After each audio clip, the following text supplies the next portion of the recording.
Welcome back to Primetime News. Thanks for staying with us.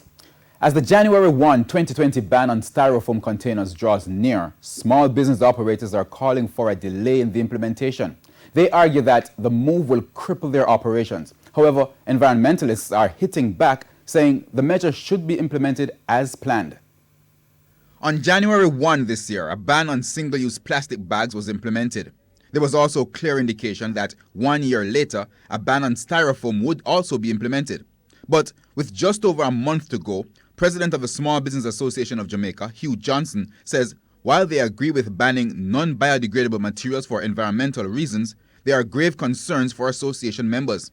These include unsuitable substitutes, as heat penetration causes danger to customers, and require excessive contact for folding.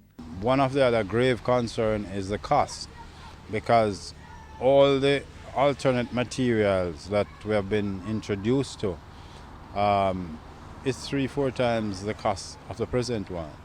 So we believe that some more time is needed to work out all those kinks so that and I wouldn't see 12 months as being detrimental. Vice President of the Private Sector Organization of Jamaica, PSOJ, Mariam Robinson, shares that view. There should be a very clear high-level plan as to how we're going to ensure we create alternatives, substitutes for specifically the users. We believe that a ban without a plan on how to phase in and how to create the substitutes and how to ensure the users, of which 90% of users are small micro enterprises, I think will not achieve the full potential of the ban. However, environmentalists disagree.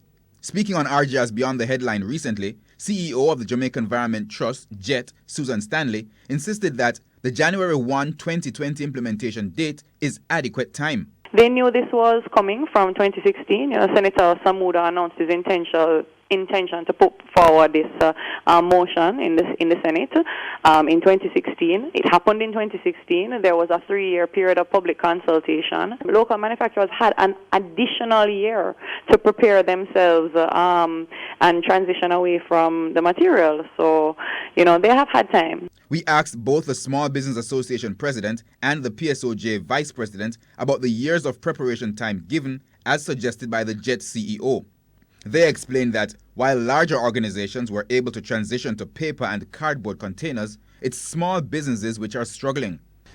You won't find an ideal time for it, and it's badly needed, but understanding that it will have a dire consequence on probably 10,000-15,000 small food operators that will be directly affected by it.